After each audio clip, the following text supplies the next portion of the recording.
Peuple congolais na cour constitutionnelle ba juge corrompu nyonso libanda justice nde etombola kamboka yango maloba ba jeune ya MLC Kinshasa ba kitaki na nzela mardi 3 septembre oyo kobana na inter fédéral na bango ba tourner commune ya Kasavu Mobimba pona kokabola ba track esika wapi bazali kotelemela esaleli mabe ya ba juge ya cour constitutionnelle pona bango ba juge bazali kopesa nzela na moto nyonso te chance ya kosalela mboka na ndenge ya malamu epai nyonso bazalaki koleka bazangaki te kosensibilize bayi Kinshasa na oyo etali justice ya mboka ndako oyo esimbi mibeko ya mboka ezali kotambola malamu te boyoka ndenge babetisi ngonga il y a tout bon, oh, les mots avancé, bon, ils doivent avancer, tout ces armes. Il y a un autre qui saute au téléniveau, les lots, pour mobiliser le bateau, pour mobiliser le peuple contre le juge la cour fonctionnelle. Donc, le juge Wana, le juge pays en place, la canisse est bon, on va au décis à nous deux. Donc, on ne peut pas critiquer la bango dans le épelé. Donc, les lots, tous autres, pour pousser le juge la cour fonctionnelle, pas démissionner. La Congolais, précisément les Guinois parce qu'on est sur place, il y a qu'on s'imprégner dans l'action Oyo, les jeunes en action, il y a un mouvement de libération du Congo, besoin d'entreprendre de manière que le lobby est changé. Pourquoi tout le lobby? Parce que pour assister à la bêtise et belé sur le plan judiciaire, il y a comment on est juge constitutionnel, batengami na o abeni ni deux coups. Mais on tozali ko tambola bisika biso, to bandaki yango déjà niko elekaki, mais l'autre tozali ko continuer toujours action wana puisque samedi nde kozala mbela ya makasi oyo mokonzi interfédéral monsieur sénateur Gerengo abengi ba congolais pe précisément bana ya MLC baya koyoka mitindo oyo ekepesa mapona kwa komeka na koshite na oyo ebengami na action oyo ngonga ibeti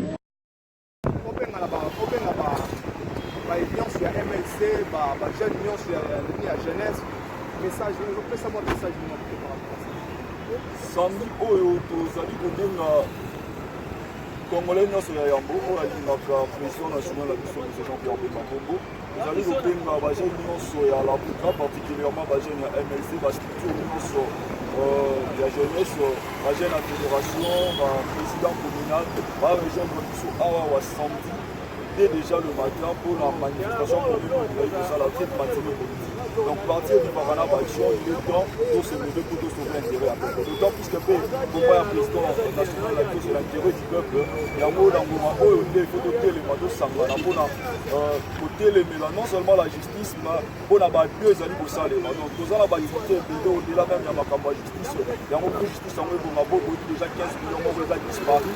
Et déjà, j'ai vu déjà prendre une libération pour le Rwanda. Mais pour moi, dans la il y a parti. Pour garder âme à partir, il faut se ressourcer, il y a chef de MLT à la Kinshasa, le sénateur Amdé.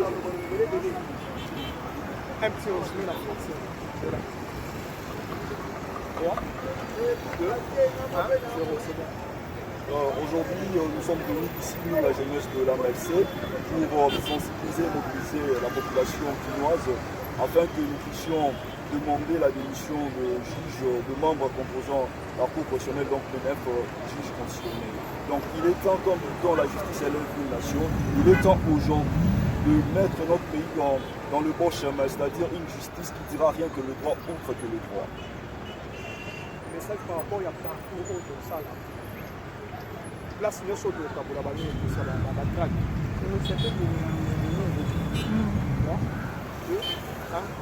Donc nous appelons à tous celui qui aura fait message de se prévenir réellement de la situation politique actuelle.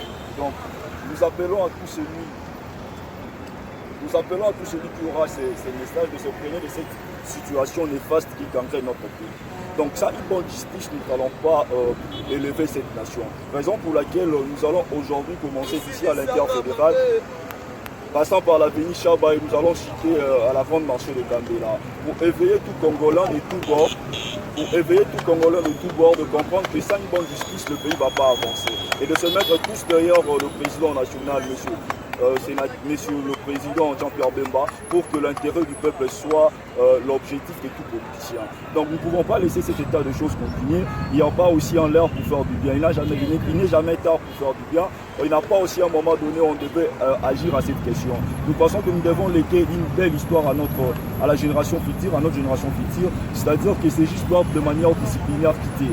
Donc on a attendu ces bons moments parce qu'on pensait dès le matin de l'activité, dès le matin du processus électoral jusqu'à aujourd'hui, le cours de la justice, le cours de la Cour constitutionnelle a fait dire que autre que la politique. Et on attendait s'ils étaient au moins des gens avec honnêteté d'eux-mêmes qui puissent demander la démission sans pourtant entendre cette activité. Mais d'autant plus que le ridicule ne tue pas pour ces gens-là. Ils sont là à bonnement, aisement. Donc c'est pas propre pour nous, c'est pas bien pour cette grande nation que le Congo de mériter de telles personnes dans cette haute cour de la justice. mokolo ya samedi oyo ebele pamba te kuna nde tokoloba non na cour correctionnelle tokotelemela bajuge corrompi nde mokolo oyo ifo badémissionne oyo ebele parce que mokambi ya sika coordonnateur ya lamuka alobi ete baaction ezobanda nde action ya liboso yango oyo boyoka boya ebele 2023 eza lelo soki lelo totelemi likour oyo te 2023 ekozala mabe tata mama ndeko mwasi ndeko mobali kongo ezali ya ngai na yo kongo eza ya biso nyonso nde bato moko te bakotelemela biso na oyo tokosala tozali kosenga bino boya ebele mokolo ya samedi na inter fédéral na siège inter fédéral ya MLC yo kuna koyoka message euti epai ya coordonnateur ya lamuka président national ya MLC.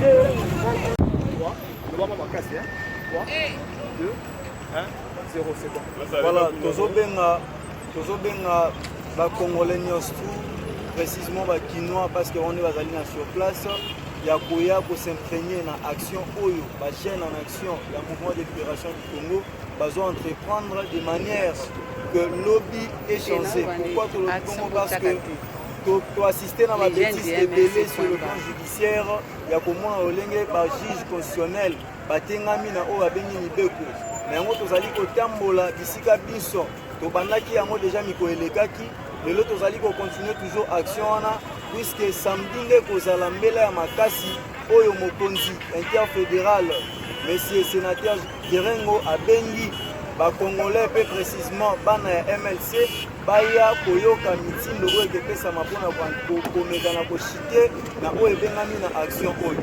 Donc tobengi bakongolais nyonso toujours baya ebele parce que situation ya Congo yo se dégrader davantage.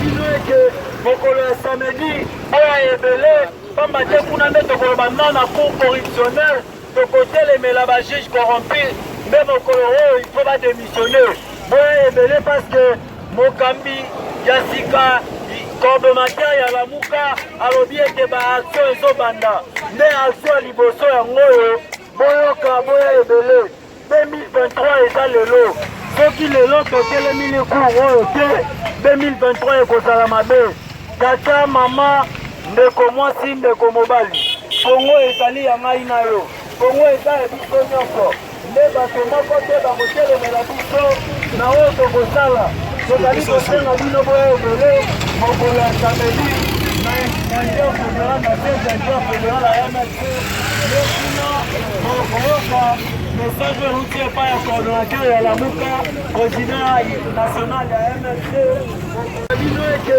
mokolo ya samedi oyo ebele pamba te kuna nde tokoloba non na cour correctionnelle tokotelemela bajuge corrompi nde mokolo oyo ifo badémissionne oyo ebele parce que mokambi ya sika coordonnateur ya lamuka alobi ete baaction ezobanda nde action ya liboso yango oyo boyoka boya ebele 2023 eza lelo soki lelo totelemi likour oyo te 2023 ekozala mabe tata mama ndeko mwasi ndeko mobali kongo ezali ya ngai na yo kongo eza ya biso nyonso nde bato moko te bakotelemela biso na oyo tokosala tozali kosenga bino boya ebele mokolo ya samedi na directeur fédéral na directeur fédéral ya MLC lesina koyoka message routier pa ya coordonnateur ya Lamuka président national ya MLC.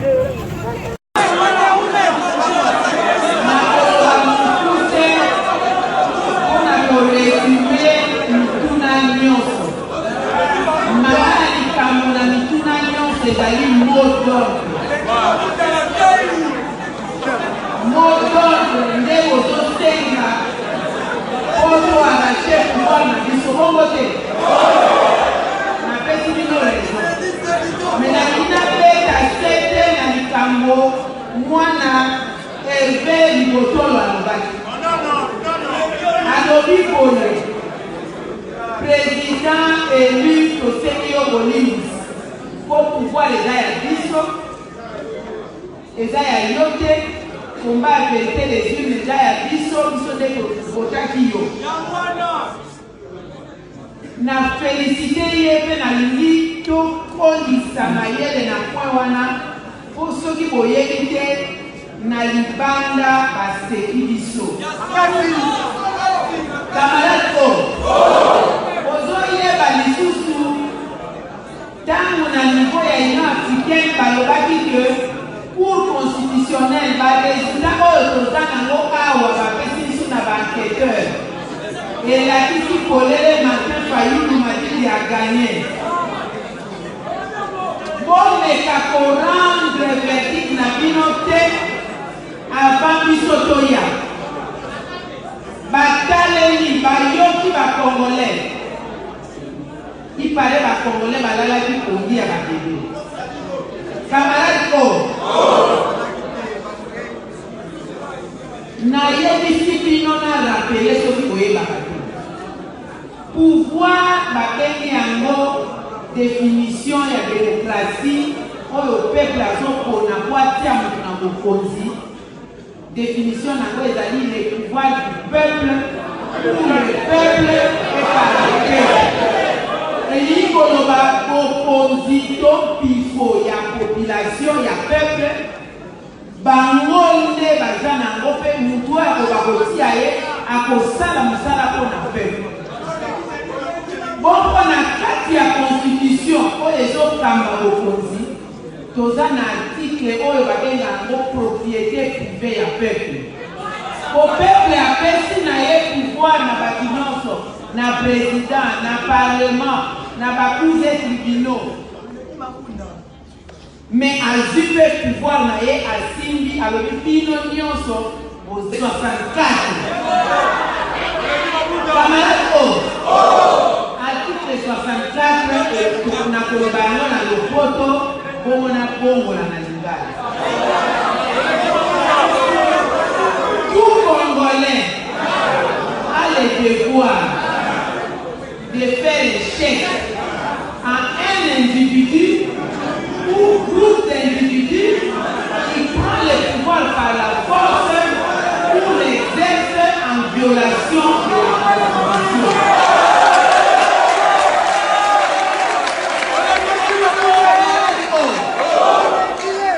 Et nous disons que les Congolais nyonso azali na ndingisa ya kobotola kopala to kokweyisa ye oyo moto moko to na mwa etuku ya bato bazwi bokonzi na makasi to bazwi yango na kokukaka mobeko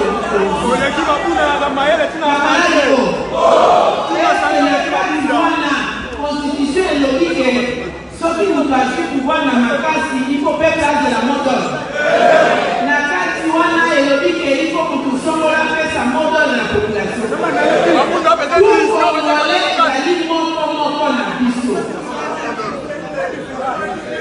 article wana ezali mot d'ordre kolokani nakona neti kocomprendre te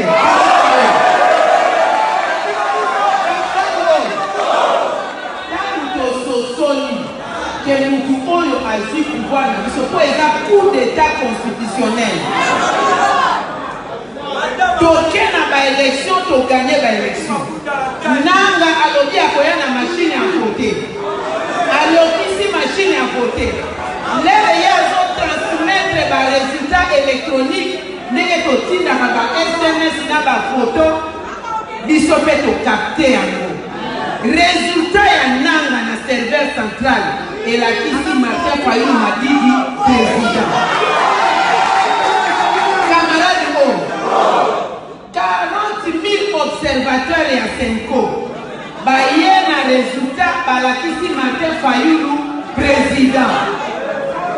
27 000 observateurs et à Simosel.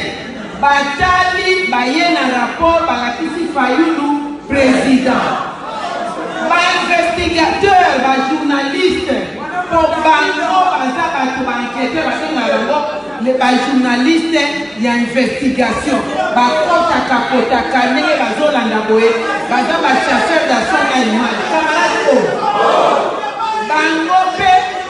Publier les résultats. Martin Fayulu, président. Et l'autre du peuple à Zozéna pour réclamer pouvoir.